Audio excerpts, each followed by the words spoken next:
तो एनसीईआरटी में एक्सरसाइज 2.4 का 5th नंबर +2 ये दिया है। अब यहाँ पर क्यूबिक पॉलिनोमियल को फैक्टराइज करना है, तो इसमें इसको फैक्टराइज करने के लिए तरीका ये कहता है कि x की जगह जो तुम्हारे दिमाग में हो कोई ऐसी वैल्यू रखो जिसकी वैल्यू रखने पर ये पूरा 0 हो जाए, लेकिन ऐसे ढूंढते तो रहेंगे नहीं। तो इसके लिए जो तरीका होता है वो तरीका ये कहता है कि जो लास्ट में नंबर लिखी हुई कांस्टेंट, उसी तरह से उसका फैक्टर करते हैं। इसका 2 का फैक्टर सिर्फ फैक्टर, वहाँ पर ऐसा फैक्टर करते थे कि दोनों को मल्टीप्लाई करने पर वो आना चाहिए, प्लस माइनस करने पर ये आना चाहिए। तो यहाँ पर ये सब नहीं, इसका जितना फैक्टर होगा उतना है। अब बताओ 2 के कितने फैक्टर होंगे? 2। वैसे ही प्राइम नंबर है, उधर से निकालने से अच्छा है प्राइम नंबर के खाली 2 ही तो फैक्टर होते हैं। तो जो 2 फैक्टर होते हैं तो पहले फैक्टर्स को अलग में साइड से लिख लिया जाता है। वो फैक्टर साथ ही साथ उनका निगेटिव टर्म,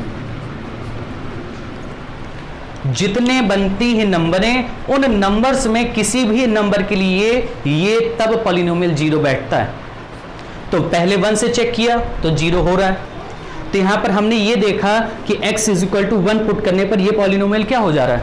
0। तो यहां पर हम लिखेंगे फॉर x = 1, इसको मैं अब लिखे देता हूं px के इक्वल फॉर x = 1। अच्छा यहां पर चेक कर रहा हूं तो मैं चेक करने के समय लिख देता हूं px = +2, तो p1 = 1 क्यूब -2 1 स्क्वायर -1 +2, तो p1 = 1 - 2 - 1 +2, p1 = 0।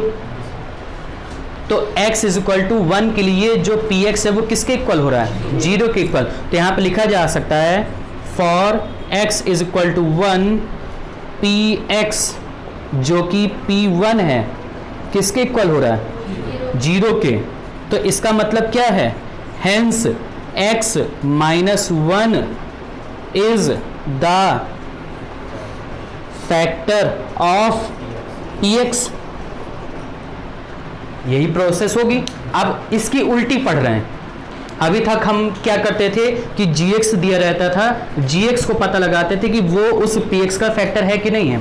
अब हम उसकी प्रोसेस उल्टी कर रहे हैं। अब हमको ये पता चल गया कि किस वैल्यू को पुट करने पर ये 0 हो रहा है, तो उस वैल्यू से पहले हम उसका एक फैक्टर निकाल रहे हैं। और फैक्टर क्यों निकाल रहे हैं? क्योंकि हमको इसका फैक्टराइजेशन ही तो करना है।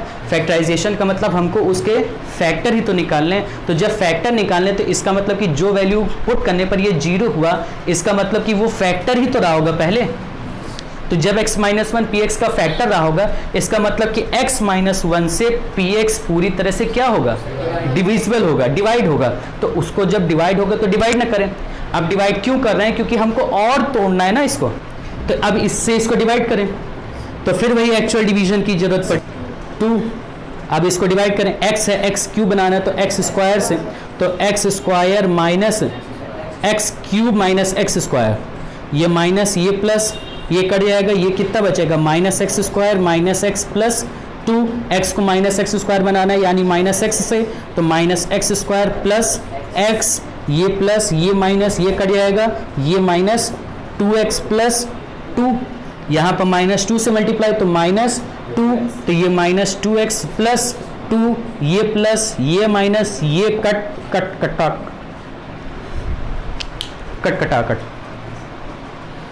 हो गया। डिविजिबल होने से ये प्रूफ हो रहा है, रिमाइंडर 0 आने से ये प्रूफ हो रहा है कि x - 1 इसका एक फैक्टर है। अभी ये कितना फैक्टर निकला? 1 ठो। अभी और कितने निकालने हैं? 2 ठो। जगह नहीं मेरे पास, इसको नोट कर लो। अब इसके बाद डिवीजन एल्गोरिथम क्या कहती है?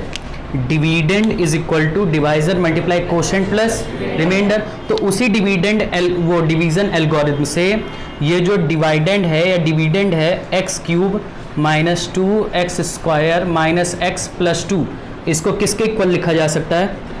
Divisor multiply quotient x square -x -2 और प्लस रिमाइंडर है हमारा 0, तो लिखने का कोई भी फर्क नहीं पड़ेगा, हो जाएगा। तो यानी कि एक क्यूबिक पॉलिनोमियल किन 2 पॉलिनोमियल में टूट गया? एक लीनियर और एक क्वाड्रेटिक। मतलब कि इस तरह से एक बार चेक कर लिया करो, 3 पावर वाला 1 पावर 2 पावर वाले में टूट गया, मतलब कि 2 और 1 3, दोनों तरफ 3 3 पावर वाला हो गया। अब यहाँ पर लीनियर पॉलिनोमियल तो और किसी भी फैक्टर में टूटेगा नहीं, तो लीनियर पॉलिनोमियल जैसा है वैसे ही रहेगा, x माइनस 1। अब रही बात ये क्वाड्रेटिक पॉलिनोमियल की, अब ये क्वाड्रेटिक पॉलिनोमियल वैसे ही हो जाएगा जैसे पहले पढ़े हो। इसको वैसे ही फैक्टराइज करें, वैसे इसका आंसर क्या होगा, फैक्टराइज करेंगे तो x माइनस 2 और x प्लस 1, लेकिन एक बार फिर भी फैक्टराइज कर देते हैं। तो ये x स्क्वायर, ये माइनस x है तो 2 1 जा 2, 2 में 1 माइनस करेंगे तो 1 बचेगा, तो यानी minus 2x plus x minus 2। और देखो मैं कर्ली ब्रैकेट में यूज़ कर रहा हूँ, क्यों, क्योंकि अभी मैं अंदर स्मॉल ब्रैकेट लाऊंगा, बाहर स्मॉल ब्रैकेट पहले से था, अंदर स्मॉल ब्रैकेट फिर लाना है, तो इसलिए मैंने बाहर वाला कर्ली में चेंज कर लिया। और ये भी मुझको कब पता चला होगा, जब मैंने पहले से प्रैक्टिस की रही होगी तब। फिर x माइनस 1, इसको ऐसे ही बना रहे इन दो, इसमें क्या कॉमन आएगा, x बचेगा, x माइनस 2, इसमें प्लस 1 क्या बचेगा, x माइनस 2। तो यहाँ पर क्या आ जाएगा, x माइनस 1, और इन दोनों में क्या कॉमन है, x माइनस 2, फिर क्या बचेगा, x प्लस 1। यानी कि अब ये जो क्यूबिक पॉलिनोमियल था ये 3 फैक्टर में इस तरह से फैक्टराइज हो गया, ये निकलेंगे इसके 3 फैक्टर, और यही इसका आंसर। अब देखो दूसरा तरीका, इन दोनों में क्या कॉमन है, एक्स स्क्वायर कॉमन ले लो, तो क्या बचेगा, x माइनस 2, इन दोनों में माइनस 1 क्या बचेगा, x माइनस 2 क्या बन जाएगा, x माइनस 2 और x square minus 1। x minus 2 linear है ये, और तो फैक्टराइज होने से रहा।